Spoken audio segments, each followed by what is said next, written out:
Halo semua, di video kali ini saya akan membahas lapor SPT 2025 investasi atau sekuritas. Di bagian yang ini, karena ada cukup banyak harta investasi dan sekuritas sampai 9, saya akan fokus pada saham perusahaan TBK dan saham perusahaan tertutup. Jadi jual beli saham dan yang perusahaan tertutup yang dimiliki secara terbatas. Karena kalau kita bicara investasi atau sekuritas, kalau nanti di Cortex ya, harta itu dibagi jadi beberapa bagian gitu. Setiap harta yang berbeda kategori, requirement-nya berbeda. Dan ini cukup luas sih. Itu mulai dari saham, obligasi, reksadana, PT, CV, CCV, kripto, unit link, dan segala macam. Nah, karena cukup banyak, saya putuskan bahas dalam 3 kali pembahasan. Pembahasan yang pertama ini berfokus pada saham perusahaan TBK dan saham perusahaan tertutup. Nah, kalau pelaporan di DJP online, format hartanya masih sama, yaitu kode harta, nama harta, tahun perolehan, harga perolehan, dan keterangan. Nah, kalau untuk tahun depan, dengan menggunakan Cortex, tahun depan itu 2026 ya. Nah, itu ditambahkan lagi ada lokasi harta. Jadi lokasinya di Indonesia apa di luar negeri? Di luar negeri kita mesti tulis negaranya. Nomor identitas bank, institusi, atau penerima investasi. Jadi misalnya kita investasi di bank di Singapura, dia semacam minta nomor daripada bank tersebut, termasuk juga bank di Indonesia. Nah ini terus terang tantangan nih, karena nomor MPWP atau nomor NIB daripada perusahaan di Indonesia sepertinya tidak semudah itu kita dapat kalau dia bukan perusahaan TBK. Ya, jadi dia minta nomor identitasnya, nama banknya, sama nomor akunnya.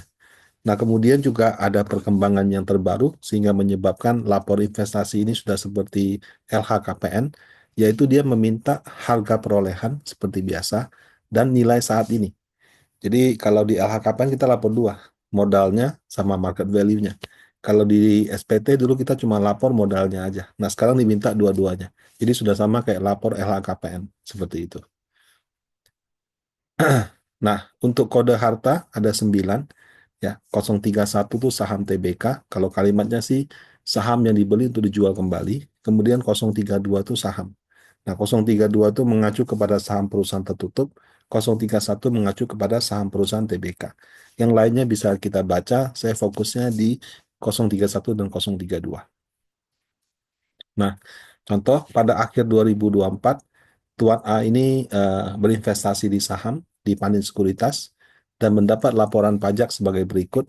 Jadi biasanya ada ya harga perolehan atau nilai atau modal gitu ya. Kemudian nilai pasar. Jadi harga perolehannya contoh 500 juta, market value-nya 400, kemudian unrealized loss-nya 100 juta. Total transaksi buy selama 1 tahun di 2024 itu dia buy sell gitu ya, dihitung total buy-nya 1 M, total sell-nya 600 juta. Nah, atas total sell tersebut itu sudah ada PPh final 600.000 yang menjadi bagian daripada fee penjualan. Kan kadang kita beli 0,2 jual 0,3. Selisih 0,1 itu adalah PPh final, seperti itu. Nah, selama 2024 dia juga mendapat dividen 25 juta. Nah, kalau kita lapor di DJP online ataupun di e-form, itu formatnya seperti ini. 031, saham dibeli untuk dijual kembali, ini otomatis muncul. Tahun perolehan 2024, yang dilaporkan harga perolehan 500 juta, bukan yang 400. Kemudian keterangan panin sekuritas atas nama A, nomor rekening XXX gitu. Nah, kalau tahun depan kita ke Cortex, itu menjadi seperti ini. 031, saham dibeli untuk jual kembali, lokasinya di Indonesia. Nah, identitas bank, nomor identitas bank. Ini kalau nggak NPWP, NIB-nya Panin Sekuritas. Karena dia perusahaan TBK bisa kita cari. Nanti saya tuh bingungnya yang non TBK gimana. Tapi mungkin tuh lihat tahun depan. Kemudian nama institusinya, Panin Sekuritas. Kemudian nomor akunnya, nomor akun Anda. Nah, kemudian di sini ada harga perolehan dan nilai saat ini. Jadi 500 juta modalnya dan 400 juta itu nilai pasar saat ini. Kemudian juga ada atas nama siapa. Nah, jadi ini format yang kita perlu persiapkan, tapi sekali lagi untuk pengisian SPT 2025 yang dilakukan 2026 nanti. Nah, atas transaksi penjualan yang dia lakukan 600 juta, kita kalau pakai e-filing, itu langkah ketujuh dari 18. Apakah Anda memiliki penghasilan dipotong secara final? Jawab ya, muncul di bawah ini, klik tambah. Nah, kemudian akan muncul kolom seperti ini, ya. Kita pilih nomor 3, penjualan saham di Bursa Efek. Kemudian kita input angkanya 600 juta dan 600 ribu. Nah, karena ini sudah dipotong oleh si sekuritas, tidak perlu kita masukkan bukti potong dan juga tidak menjadi hutang pajak, walaupun namanya PPh terhutang. Seperti itu. Nah, kalau kita input benar akan muncul seperti ini. Nah, selanjutnya kalau Anda menggunakan e-form, ya, e-form sama e-filing sama sih. Nah, kalau yang tadi kan kita pilih, ini ada di urutan nomor 3. Penjualan saham di Bursa Efek, 600 juta, 600 ribu. Nah, atas dividen saham, itu punya dua opsi. Apakah kita mau melakukan reinvestasi atau kita mau gunakan gitu. Nah, apabila Anda mau sorry, apabila Anda mau melakukan reinvestasi itu di langkah 6 dari 18. Apakah Anda memiliki penghasilan tidak termasuk objek pajak? Jawabnya ya. Isinya di 6 poin C ini. 25 juta gitu. Nah, tapi kalau dengan melakukan ini berarti Anda harus melakukan reinvestasi dan pelaporan selama 3 tahun. Sorry, saya minum sebentar.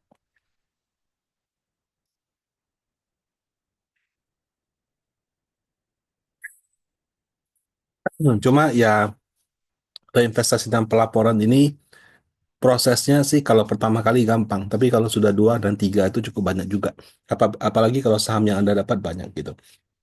Nah, tapi kalau misalnya Anda mau reinvestasi, tidak mau bayar pajak 10%, maka isi di sini. Nah, apabila Anda merasa repot, oh sorry, ini masih yang e-form ya.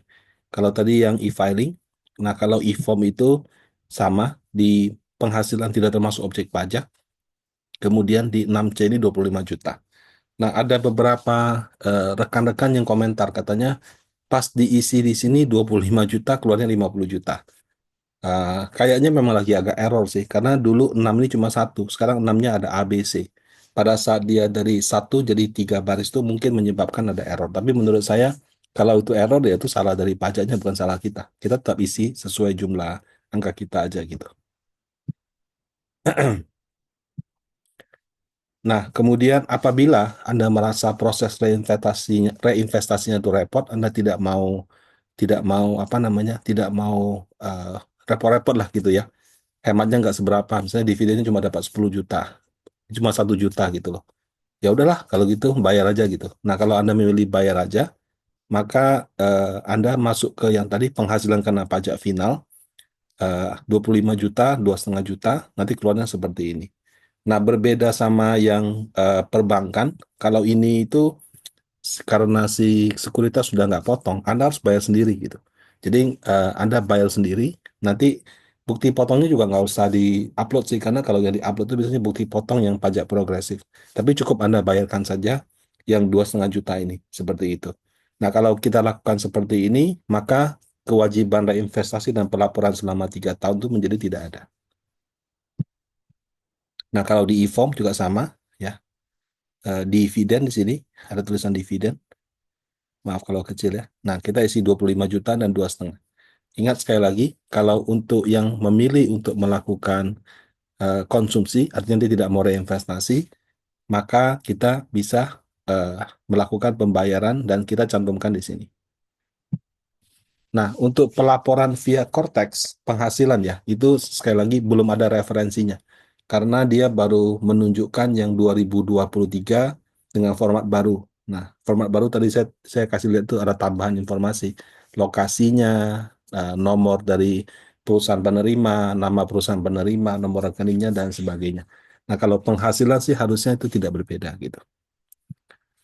Nah, yang tadi perusahaan TBK, sekarang perusahaan tertutup. Jadi contoh Tuan A memiliki saham pada PT XYZ, kongsi dengan temannya yang didirikan sejak 2018. Tuan A menyetor 60% modal disetor yaitu 6 miliar dari total 10 miliar. Pada tahun 2024, perusahaan mencetak untung 10M dan bagi dividen 5M.